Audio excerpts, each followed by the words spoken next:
Hey, Margie here. We all know life has its ups and downs, but what do we do if we're struggling or one of our loved ones is? How do we replace that darkness and fear with hope, resilience, healing, and unexpected miracles?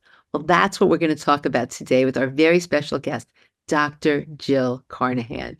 And Dr. Jill is dually board certified in family medicine and integrative holistic medicine. She is the medical director of Flatiron Functional Medicine. As a survivor of breast cancer, Crohn's disease, and toxic mold illness, she brings a unique perspective to treating patients with complex illnesses. She specializes in searching for the underlying triggers that contribute to illness through cutting edge lab testing and practicing personalized medicine. She's been featured in many magazines, including People magazine and Forbes, and she's been seen on NBC News and health segments. And I'm such a big fan of Dr. Jill's book, Unexpected, Finding Resilience Through Functional Medicine, Science, and Faith. And she also wrote and produced a new documentary about her journey overcoming illness. And that's called Doctor Patient. And the messages that she's going to talk about today and the tools she's going to share, you can put into your life right away so that you can thrive even in the midst of difficulties. So this is a powerful interview. Stay tuned. Welcome, Dr. Jill. I can't even tell you how excited I am to have you here on the podcast and just spread the messages that you do, because this is what changes lives. You know, I'm such a big believer in our bone health and eating well and everything else and exercise. But at the end of the day, this is the piece that I think supersedes everything. So welcome. Thank you so much. I love your podcast, love your platform, and love the same energy that you bring. Is just like, it's functional medicine plus. It's like the root cause, but it's way, way beyond that. It's how we show up to life, right? Absolutely. So you are a walking example of a person who didn't have an easy life. You were faced with the darkest of darkest times, but somehow through that you developed this resiliency that helped you, but you've also helped all your patients. So I don't know where you want to start. Do you want to start? I know I've had you on before, but a lot of people didn't hear that interview. So maybe start a little bit with the backstory briefly. What got you to where you are today? And and as I said in the introduction, Dr. Jill had just created this amazing, she did two things. Last year, she created this unbelievable book. It's just, it's called Unexpected, but it's so good. And I told the story on the last summit that the internet was down. I was traveling back from a conference and I had just gotten this book. I got one of the few copies that hadn't, you weren't even out in print yet, but I had gotten one of the few copies to look at. And I had so much work to do on this plane and the internet was gone. But I'm like, I had the book. So I read the entire book and I came home and I didn't even do my work. I had to finish it. It was that good. But the lessons that you teach in this book are incredible. But when you were on the podcast, so I immediately said, you have to come on. I love this book. And we also talked about mold. So the podcast episode was miracles and mold, because you are the mold. As an aside, she's an amazing mold expert. But my point is that on that podcast, you said, this whole thing happened with this documentary, and like, who would ever think I could do something like that? And I'm going to do it. It was sort of in the works. Fast forward, it's done. So I'm just so excited. So why don't you share a little bit about why you did that and your story briefly, I guess, because that could take us, hours, but yeah. Yeah. So I'll just go back briefly because I think the growing up matters. I was born in Illinois on a farm, one of 5 children. So a huge farm family, kind of German Swiss background, hardworking, and all of this, lovely family environment kind of gave me I had this wonderful, warm brothers, both sides of me sandwiched, and again, lots of hard work, lots of things that have kept me going and kept me through life. But what I didn't realize was, unbeknownst to me, the farm, the chemicals on the farm, and all the exposures to pesticides and things was slowly killing me. And I found out suddenly in my third year of medical school when I found a lump in my breast. I literally was voted by my senior class the healthiest. Like, there's a male and female that were both. So I was voted. So I had I was, of all my high school friends, I ate right. I exercised from a very early age. Health mattered to me. and I knew what my body needed. And I grew up with like a half-acre garden. So I would plant carrots and peas and potatoes and help my mom, and I'd go out and snack in the garden. So I knew the power of food. I knew the power of the soils to help us live well. And so all of this was kind of the background.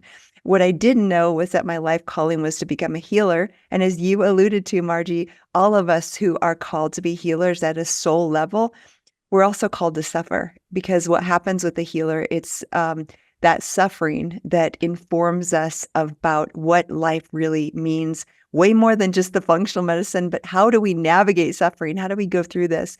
And it's not easy. So any of you out there who are facing a terminal diagnosis or a difficult autoimmune disease or something new, or we were just talking how many people are getting, I just had a dear friend's mother pass away very suddenly a few days ago, and these kinds of things are happening at an increased rate, I think, even. And then, so today I want to talk about, like, how do we deal with this? And again, I didn't know growing up on the farm that I would have to suffer cancer, Crohn's, and all these things. But at 25, lump in my breast in the middle of medical school, and I went and had it checked out and found out just a couple of weeks later.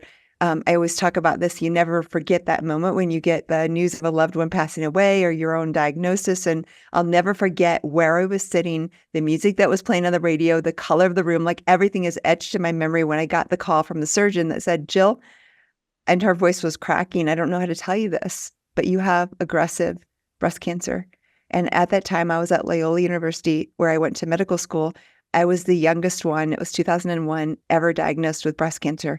Now, sadly, since that time, there's been a lot of young women who have been affected by this disease, and even younger than me. But at that moment, 20 plus years ago, I was literally the youngest one they'd ever diagnosed. So not only was I facing a life-threatening illness, I didn't know if I had a few weeks or a few months to live. And even the surgeon and the oncologist and the doctors that were my team, they didn't even know quite what to do. I was part of a group where they met and discussed the case because it was such an extraordinary, kind of unusual thing. So long story short, I ended up getting very, very aggressive. They felt like it was best to be incredibly aggressive because it was a fast-growing, aggressive tumor. So I got 3-drug chemotherapy. They literally calculated the dose, the maximum dose before my heart would stop beating. So it's so like looking back, I'm like, wow, I had all this really toxic, and we were just talking about cancer and how that works. And since that time, the cancer in my mind was kind of easy to overcome, because since that time, it's been really restoring my immune system. And as I'm sure we'll get into today, the bigger pieces aren't the supplements, the diet, the lifestyle, the meditation. That's all wonderful. The bigger important things are, how do we deal with, how do we feel about ourselves? Do we trust our intuition? Do we love and have compassion to ourselves? Do we have compassion to others? And it's in this journey of self-love, compassion, healing trauma that I feel like some of the most powerful lessons have come forth. Wow, I love this. And, just before we continue, we go into all the little pearls, what made you then, because you wrote this book, and this book is incredible and profound, and then what made you want to also, because I'm sure this took so much work, like sometimes after you have a big project, you just want to sort of like Uh-huh. take a breath and enjoy life, because I know they're never, projects are never what you think they're going to be. They're always Yes. 100x times the amount of work. But what made you want to do this documentary that that just came out? Yeah, so I'll give just a little backstory. It was literally like 2000, maybe 14, 15, very, very early on, like almost a decade ago, where I had a 5-week kind of time. At that time I was married, my husband was off, and I had time to meditate, pray. And I remember hearing really clearly, kind of from the divine, the universe, this, you need to write your story. And I literally argued.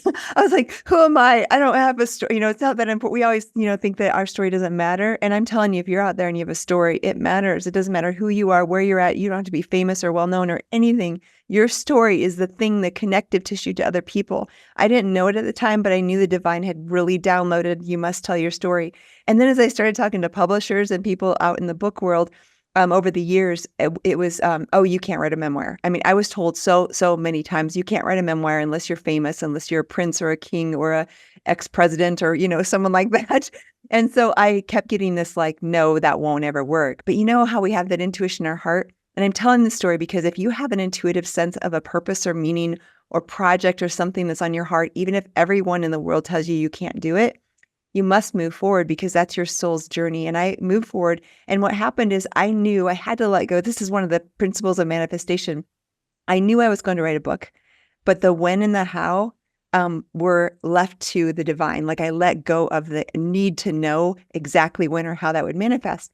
And I remember very clearly as I argued with God and said, I don't know if I can do this. I don't know what I'm doing. And he kept hearing this. The bigger message at that moment, literally downloaded into my soul, was all you have to do is tell your story with heart, with truth. I will take care of everything else, the publisher, and all of a sudden I had a peace that overwhelmed my soul. And I thought, oh, I can tell my story. That's my lane. That's what I can do. The rest, I'm going to leave up to the divine. And I walked forward, and it was literally 7 years later during COVID when I got the contract with the publisher and started moving forward. But the divine knew that I had more stories, more pieces. I went through a divorce during that time. I went through more illness. And so at the moment I knew I was supposed to write my story, there was a lot more that I needed to experience in order to write it. And then the timing couldn't have been more perfect. Now, you mentioned the movie. So how did that happen? So we get the deal, we're writing the book. And I remember 2021 sitting January 1st, I'll never forget that day, sitting in my chair, praying and meditating. And once again, this download came. And the download was all of a sudden people during COVID, this was during the pandemic, are on screens. And my thought was, does anyone even read anymore? Like people are on screens, they're watching Netflix and binging. And my thought was, does anyone even read? And if they're not going to read the book, my thought was maybe I should do a movie. Now, like you said, Margie, I have no experience. I have never done anything in that realm. But I do have a trust and a belief in the power of manifesting in those visions. And so I thought, well, if it's supposed to happen like the book, I'll just move forward and the people and places and things will come. Within 10 days, I had a producer, a director, an executive assistant, like the whole team came together within a week. And they were all like, yes, let's do this. It started out, it was supposed to be about environmental toxicity and mold and how these things affect our health, and more like a docuseries with lots of information. And once again, as we're going through the process and the team, the producer director read my draft of the book at the time, it wasn't quite out. They're like, Jill, we have to tell your story and the stories of your patients. So it shifted from being this, a kind of analytical dialogue about environmental toxicity to you must tell your story. And then as we got into filming, it got deeper and deeper as far as just the vulnerability, because again, those are the places, like I joke now, there's this ugly cry scene that it was kind of at the cutting room floor for a long time. And then we're like, we have to put this in, even if it's, and now I know, I mean, that's the part of the movie, among others, that are very, very vulnerable, that actually touches the people who are viewing it. So it's important to go to those places. Wow. Well, all I know is, I read the book, loved, loved, loved the book. And the minute I saw that the documentary was literally, because I have tons of things to do in my life, I stopped everything and I said, oh, I'll just watch it while I'm eating my lunch, or I'll just watch. But I stopped everything, watched the whole thing, because it's not that long. That's the beautiful thing. You can, I'm sobbing. It's just, I think when you see something, it's a little different, because you almost experience it more if you're a person that, I love movies and films. Yeah. But it is different because you actually see you going through it versus imagining it in your head. And then you see the patients and and your dad. The whole thing was just so incredible and so touching that it's just an experience. And it is a different experience than the book. And the other part that I love about it, and I think could really help people, is what you talk about, how this affected your medical practice, because people can look when they're trying to find a doctor, what's possible and how compassion could enter and help so much. But I remember a colleague of mine that's really close. We've talked business all the time, and in Pennsylvania, and he said, I watched it, and he said, all of a sudden I saw, oh, I could hug a patient. Like there's almost like this permission, because in the movie I like hug, I'm just myself, and that's like I literally, this patient came for her first visit. We get to know each other. She had a similar story as mine, as with breast cancer. And at the end, I said, I love you. And I gave her a hug. But it's like when you have that, like we're so often taught in medicine, you can't break that barrier. You can't be vulnerable. You certainly can't cry in front of a patient, and don't share anything personal. And there's this like wall. Well, that wall is inhumane. That's not reality. And I've learned to just be myself, even if it's vulnerable, even if I share a tear, and what happens in that process. And so it just came out of me. I love you. And of course it's true, right? Like I really did feel that love for her. But I think when my colleague watched that, he was like, oh my goodness, I could tell a patient I love them. I could hug a patient. But that's where the healing starts, right? Because we're human. Years ago, it was paternalistic. The doctor had all the knowledge, and it was like you go and get this knowledge from this, person who has more information. No, we're equals. And if we don't come as humans, that's really that humanity that we share is really where the healing starts. Wow. So I truly hope this gets to the medical profession so people can realize that because that's so important and so life-changing. Yes, I think that's That was important. one of the in the premieres that we did, different film festivals and things, we premiered it before it was out to the public, and literally that was the 2 things we got feedback from that were kinda surprising. Number 1 is so many people stood up and were like, in the Q&As, "Every medical doctor, every medical student needs to see this," and so we've actually made a way for if a medical school wants to screen it or, a organization like that, so hopefully we'll get the word out there. And then the second thing we heard, this was also surprising, we could talk a little bit about this as well, but there was 2 or 3 spouses that were in the audience with their loved one who had been through chronic complex illness, and you and I know how cancer can present, and that's really difficult, but it's obvious, right? You lose your hair, you're really, really sick, and everybody knows cancer, like, there's such deep compassion, and it should be that way. However, when you deal with, like, mold-related illness or environmental toxicity, the suffering can be very significant, sometimes as significant as something like cancer, but it's invisible in the sense of you look okay, people don't understand it, they're confused, they think you're making it up, and I think in some ways, that feeling of being gaslit, like nobody understands what I'm going through, and then it affects emotions and ability to show up in the world and ability to be in there's so many ways that mold is sabotaging. In fact, my divorce happened right after mold, and I think there was a piece of the puzzle that was related to the mold and our relationship, but all that to say, these people would come out of the premiere and they would be like, oh my goodness, there was a time recently where I was about to divorce my spouse, and seeing this, like, they're in tears, they're like, "I understand what they've been going through, and thank you for showing me this." Like, it was so profound for them to understand their loved ones suffering. That's so true, and I think the biggest thing, the takeaway from this is hope. I think that I mean, there's many, many takeaways, but, when you're going through this when I mean, there's life isn't easy, we know that, but when you're going through these dark places, it's so easy to just sort of wanna go under the covers and, "Oh, poor me," and not get out of that. Hey, Margie here. As a physical therapist, I know firsthand how important exercise is for our bones, overall health, and happiness. And unfortunately, there's a lot of confusion on what exercises are safe and effective for people with osteoporosis. That's why I created this handout that contains a 30-minute video where I explain the concepts so you understand the do's and don'ts when it comes to exercise. And this is important because this way you can go into any class and know what you should be doing and what you should avoid. Because too many people are doing exercises that actually increase their risk of spinal fractures. I also included videos of me demonstrating effective balance, posture, and weight-bearing exercises you can put into your day right away. So all you need to do to access this handout, it's free, is go to tinyurl.com/osteoporosis exercises. So it's tinyurl.com, again, /osteoporosis exercises, or you can click the link in the show notes. Now back to the show. So you want to share a few of the top things maybe, or the little, what you found to be most helpful in terms of finding the resilience so that you could get through this and beyond and be able to be a role model and share so much that has impacted so many lives. Thank you, Margie. I think, I love some of the heroes that have been through so much more than me, like Viktor Frankl and Edith Eger and some of these like Holocaust survivors and people. I just admire and love their work so, so much because they are the examples that have given me a lot of strength and hope. And they've been through far worse things than I could ever imagine. And in the midst of those, like Viktor Frankl always talks about, man, they might hurt you, they might put you in prison, they might take away food or necessities, but they can't take away your mind's ability to process and think and your mindset about the situation. And I love that and find that to be so true. My very first lesson was just weeks after my diagnosis of cancer. And I'm riding in the car and I hear a podcast or a sermon or something on the radio. It happened to be a pastor. And he said, the sickness will not end in death, but for the glory of God. And again, whatever faith background or no faith at all, I'm speaking to all of you because what happened there for me was this transition to realize, what if in the midst of the most dark and awful and difficult circumstances, there is a pearl. There is something that's actually priceless in that transforms your heart and mind and body and allows you to go to a deeper level than you ever thought possible and gives you this idea that, wow, I can overcome anything. Like it gives you this strength.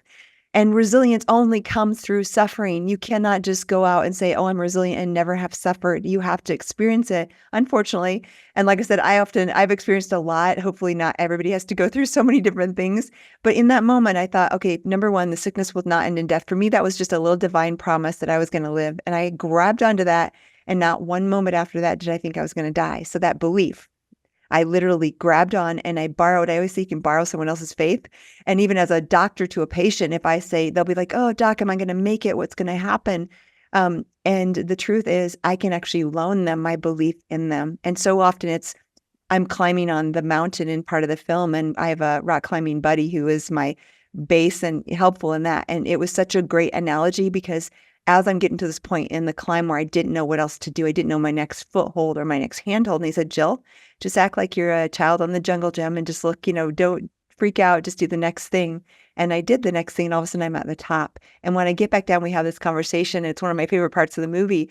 And I said, Topher, you were there and you believed in me and you knew I could do it even when I was afraid and I didn't know I could do it. And your belief in me, your belief that I could do it, that I could make it, that I could find a way, was actually the thing that kept me going. And it's the same way for me in the clinic with a patient. If I believe that they can get well, if I believe that they can reverse an irreversible disease, if I believe that there's an answer, all of a sudden I can be that faith, that buoyancy, that thing that lifts them up and says, you know what, you may not believe right now, but I believe. So back to my story, I hear this person on the radio that tells me this sickness won't end in death, but there's a greater purpose. And all of a sudden I shift. And that shift to finding the greater meaning and purpose, that was the first time. But I used it every single subsequent illness or thing that I went through. I said, okay, this is horrible. I hate it. I want it to go away. But if I resist, it doesn't change the situation. And if I just embrace it and let it flow over me like a wave and embrace the pain and embrace the suffering and allow myself to cry and grieve, and then know that there's something deeper, greater here. Each time I've been through an illness or a difficulty, I come out stronger and more resilient in the end. Wow, that's so beautiful. There's two things that I wanted to comment on. Number one, a lot of times people think they have to know the entire path to the end. And you said something, you just take one step at a time. You don't have to know. You just have to know your next small little step. Like you said, okay, let's just get the next step. And that's so true in life because you don't have to have it all figured out. You just start moving in the direction and you'll be led and things will unfold. So that's number one. Number two, my favorite part of this book, which I put was believe that I love this chapter. Chapter 4, believe, act, wait. I'm just going to read the quote because it's from Albert Einstein, starts out. There are only two ways to live your life. One is though nothing is a miracle. The other is though everything is a miracle. But why not just, because I think this is key, this believe, act, and wait. This, it's a formula. It's a formula for life. It's a formula for dealing with things. It's a formula for manifesting. You want to just share that? Because I I would love love it. to. And I want to say too, it's so funny. The book is actually therapy, right? The book is actually discovery. So if you are out there and you think there's a book in you, start journaling, start writing, because so much of what happened as I was writing the book, I learned this believe, act, wait. I'm going through things in my life and trying to see what kind of patterns do I see looking back that have helped me overcome and create resilience. And it literally came to me during the writing of the book. It wasn't forethought. And all of a sudden I was like, oh, wait, this applies over and over and over again. So let me describe what that is. The formula is believe, act, wait. And it happened with the movie. It happened with the book. It happened with life and overcoming illness. So believe, the first thing you have to do is you have to have some faith that you can do something, or you have to have a belief that there's something out there that you either want to accomplish, something you want to overcome, and you have to believe that it's possible. If you don't believe it's possible, you're stuck right there and you can't go further. And it can be something that seems crazy, outrageous, and so much bigger than you could imagine. It could be a big, big, big dream, or it could be you're suffering a life-threatening diagnosis and you believe that you can get well. It can be a belief of any sort, small or big, and you start with that belief. And you truly, truly believe in your heart and soul that this is possible. And then the act part is, yes, you can pray, you can meditate, you can manifest, but if you just sit in your chair and believe, nothing's going to happen. So what you have to do is with what is in your capacity to do. So say you need a new job and you're desperate for something amazing. you might create a resume and go, I'll hand out those resumes. So you act in whatever proportion to what you're able. And it doesn't have to be the proportion of what you need. Because normally the cool and amazing things that we manifest in our life are always bigger or greater than we could imagine. The book and the movie were both like that for me. So you have this great big dream. And like for me, the movie was absolutely out of my league, but I believed it was possible. All of a sudden the team came together. So I acted, I made some phone calls, I shared the vision. And then I did tell you about this part, but this part's almost even neater than the part of the producer director coming together. So I believed for that movie, like, okay, why not? Let's try it. I acted, I moved forward, I made some calls, I got a team together and we were all on board. Then we needed a lot of money, like a little under $1 million. So this is not a small budget. And I told the producer director, because again, I don't know what I'm doing. I said, what's the budget? Will you write up a budget and tell us how much we might need to film this? But then once again, I was like, you know what? If we're supposed to move forward with a movie, the money will come. And it'll come in a way that's probably unexpected. And I love what you said. I think it's so important. If we think it's going to be on March 1st and it's going to be this amount and it's going to be this way, that will sabotage our ability to have this actually happen. So we believe, we act and then we wait. And the waiting is the hopeful waiting, knowing it will be accomplished, but letting go of the how and letting go of the timeline. I had a friend just the other day who was in the midst of a terrible divorce. She has a beautiful, beautiful home, and they're refinancing, of course, through the divorce. And all of a sudden, with the percentage rate, she can't keep her home. And she reached out to me and said, "Is there anyone you know who might invest?" And I thought about this as my experience. And I thought, by all means, I'm going to pray for this, and I hope that everything happens perfectly. But my thought was, I wonder if you let go of the exact home, like you'll have something that comes about, and it may be better than this place. But if you're holding on so tightly to this particular situation and this particular home, it may not happen that way. So the wait part, we have to let go and surrender.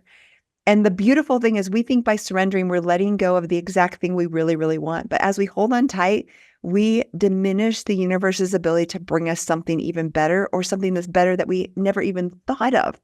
So that believe, act, wait, then I looked back at my life and over and over and over again, kind of accidentally, that was the formula of what I had done and how I had seen things that were completely out of my league, unexpected, and really miraculous in the end. Yeah, I really love that. And the thing is, what I always say when I manifest is this or something better. Leave room for because we don't know. We think Right. we know, and we think this will be perfect, and we think this, but who knows what we have in store? Same thing with timing. It's always in divine timing. It's never in our timing, which, we think, yes, this has to be done by a certain time, or you just have to let go of that. And I've learned that as well, that sabotages us. That's the magic. I wrote in my journal, I looked back 2015, the end of 2015. Next year, I'm going to get a publishing deal and write a book. Well, guess what? It was published in 2023. Like, how many years is that later? And so and it was the perfect timing. Like, there was so much more that had to be in that book that had not yet happened. But I laughed because at that moment I thought, oh, next year this is going to happen. And so it's letting go of that and waiting and trusting. Like you said, I love that you say this or something even better. I always do, because I don't want to limit the universe. Yeah, exactly. Even though that could be amazing. Like, hey, Yeah. but you just don't know. You just don't know what's in store. And Yeah. so in terms of this movie, like who, I mean, I saw on the movie people, I mean, it's very inexpensive, but you can also rent it for just a few dollars. I saw that it's also a gift. And I thought, how beautiful is that? Someone's in pain, someone's suffering, they don't know where their life is going. And then you send them this movie of hope. It's just so beautiful.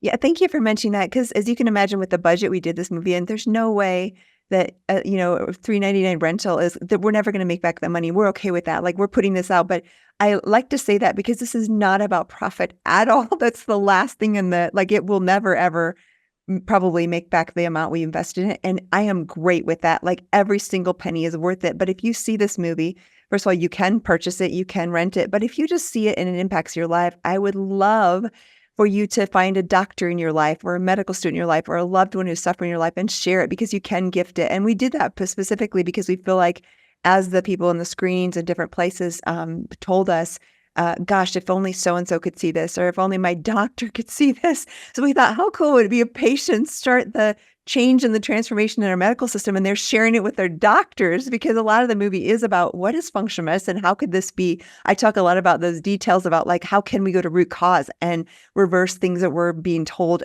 are irreversible, like my Crohn's disease, which was another incident that My doctor was like, this is incurable, it's lifelong, and all these things. And it ends up, I'm completely free of Crohn's, and it is reversible. But we get that message out to physicians or patients so that they know.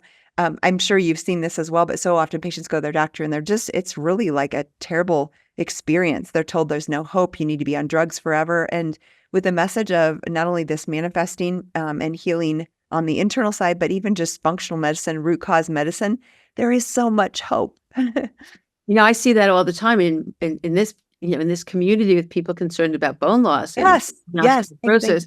If you don't, yes, certainly there's a place and time for medication, but certainly, yeah, if you don't take this medication, you're going to fall, have a fracture, your life's over. There's tremendous scare tactics, and people are absolutely terrified that their life is over and there's nothing that can be done. And yeah, so it goes on and on. And there's many people that also have underlying autoimmune diseases that aren't even appreciated or aren't even discovered. So functional medicine plays such a huge role, and everything's possible. That's the thing. yes. That's Everything's the possible. bottom line, right? Anything you think is possible is possible. And I think I've said this so many times that the diagnosis of osteoporosis is sort of a blessing in disguise, because it forces people to then examine their life and just see what areas might be missing, because the bones aren't in isolation. Whatever affects the bones affects everything else. So in the process, people learn, figure out any root causes that will obviously translate to other health issues down the road. They work on, exercise, nutrition, all the functional medicine pieces. So yeah, so it pertains to everybody really in any situation. You're so right. And what a great area for you to kind of get, like, it's this, you grab the attention of people who have been just diagnosed and they're worried about their bones. But the truth is, through this, you've got a doorway into learning, teaching them so many other areas where, like you said, because so many things, nutrition and gut health and microbiome and autoimmunity and all those inflammation affect the bones, right? But Dr. Jill, truly, truly from my heart, the most important thing, the most is mindset, is happiness, is stress reduction. It's this piece of it. And this piece of it is how we live and how we live our life and how we deal with things that makes or breaks. That's what I really feel. If you ask me one important thing of everything, it's not the exercise, it's not the nutrition, it's this piece. And when people can, it's not that some people are glass half empty. Oh yeah, you did that, Dr. Jill, but I could never do that. Absolutely not. I don't think people realize their inner strength. What do you say? I'm sure you get that all the time. Yeah, yeah, yeah. Well, you know what? I couldn't have dealt with that, but you could, Dr. Jill. So I what do you do, and that's why it was so important to go back to the so we had a version of this movie a year or so ago that was a lot less vulnerable, and my whole team went back to the drawing board and said, "You know what? We've got to redo this." And all of a sudden, they added in these parts where I call it, like I said, the ugly cry scene in these parts. But those are the pieces, because here's the deal. Years ago, I've been cancer-free for over 20 years, so I've been teaching a long time on stages and talking about my breast cancer experience.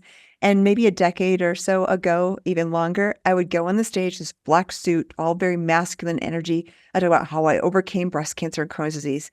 That is not relatable. Not at all. The relatable was when I would go on the stage and said, yeah, I overcame this. Now I'm suffering with mold-related illness, and there's still days where I have trouble getting out of bed. That's relatable, because that's someone who you see up there, maybe if it's, and it doesn't have to be anyone's, I'm no one special. But I do have a story. And when I share that story in the journey, not just having overcome and completed and tied it up with a neat bow, because whenever we see someone like that, we're like, well, that's great for you, but I'm in the midst of this terrible circumstance and I could never be like you. But when we start to share that level of this is hard, I'm suffering. And one thing you mentioned that I think is so important, we talked about, how do we do this movie? What's our goals? What's our core purpose? And we came up with an acronym called BLT. And it stands for believe in yourself. And just starting there, the L is love yourself and love others. And the T is trust your intuition. And as we were working that, we realized these core things, the BLT, are the most important part of healing, because you've got to, first of all, before you can even love and have compassion for yourself, you have to trust your intuition.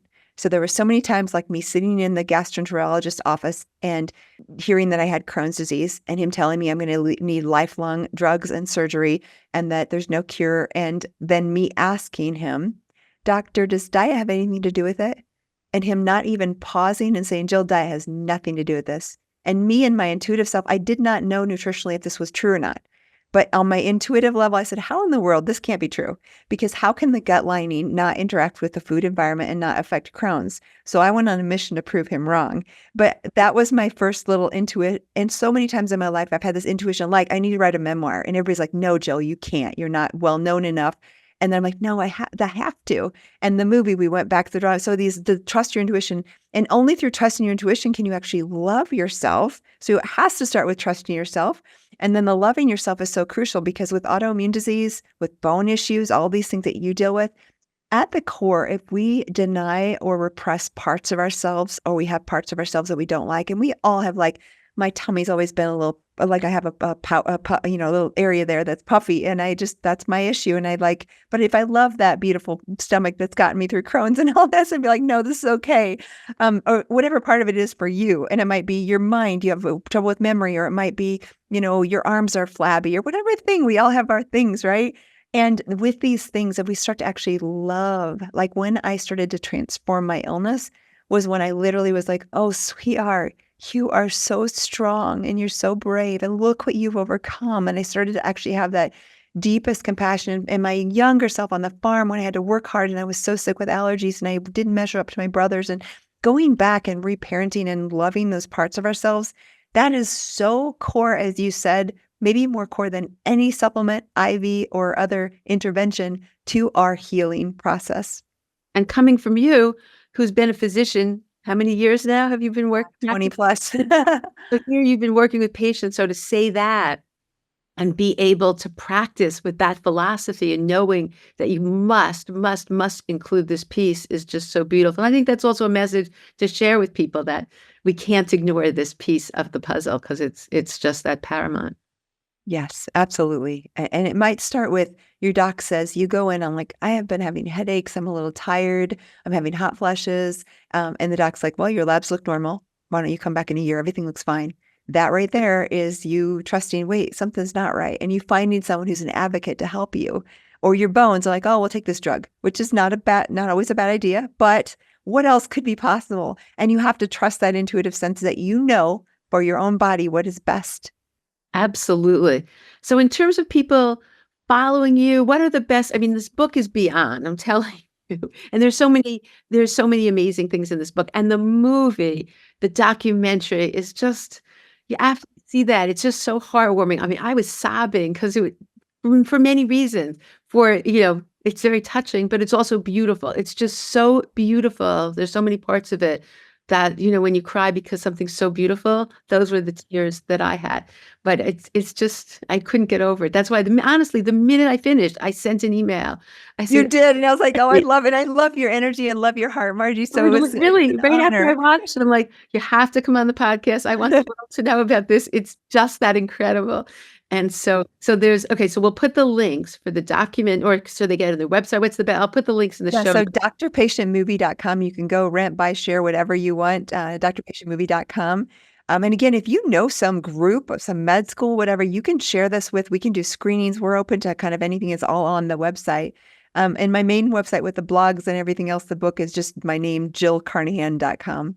Okay, so they can find out, because you have programs. So if people are interested in your mold work, because there's nobody better, is that just going to your website the best place? Right now it's all free. I don't even have any paid. I mean, someday I would love to have a program, but literally it's just blogs and handouts and podcasts and all that, and it's all free. So jillcarnahan.com, you can go and get whatever you. Do you still see patients? I do, actually. I have a pretty full clinic. I have, I do. You tell people where. I think it's a long waiting list, but can you just explain where that is? And actually, we have a PA and nurse practitioner now, so I am taking new patients, and I work very closely with them. So I still see patients, but I have a little bit of a waiting list. But the nurse practitioner Katie, and the PA Fawn are both taking new patients, and they're wonderful, wonderful. I hire based on heart, so they have the deep compassion and knowledge, and the rest is teachable. But they're wonderful. So thank you. And tell everyone where it's located. Yeah, so we're in Louisville, Colorado, near Boulder. And my website, again, Jill, Jill, Carnahan, CARNAHAN.com, has everything you might ever want to know. Any last minute things you want to leave us with, Dr. Jill? This has been so inspiring. It has, Margie. And I think the biggest thing, I love your heart. And I love, what you've done to me is something we can do to everyone else. And you've seen me, like in the book and the movie, I could cry because what I feel from you is like someone who actually sees. my heart and my passion. And if there's a gift we can give people who are suffering in our lives or other people in our lives, it's really just being seen. And so often the healing starts with being seen. And you don't have to be a medical professional. You can be a friend and you can just say, I'm here for you. Whatever you need, I see you. I see your heart. And that is so powerful. So thank you for being that to me today. Oh, thank you so much for the work you do. And I just, just watching the movie, reading this book has inspired me and given me a whole different level of hope and understanding. And I know that will to everybody watching. So just thank you for the work you do and being so vulnerable and being so honest and open and sharing this. It's really a gift to the world. So thank you so much. Thank you. Thank you. I hope you enjoyed my interview with Dr. Jill and have some takeaways that you can put into your life. Unfortunately, we all have struggles, but as Dr. Jill said, when we get through those struggles, we become stronger, more empowered, and that's when the magic happens. I love her formula: believe, act, and wait, and think that's really appropriate for any situation. So I hope you can use these tools. All the links that Dr. Jill talked about will be in the show notes. And thank you so much for tuning in, and I look forward to seeing you on the next episode.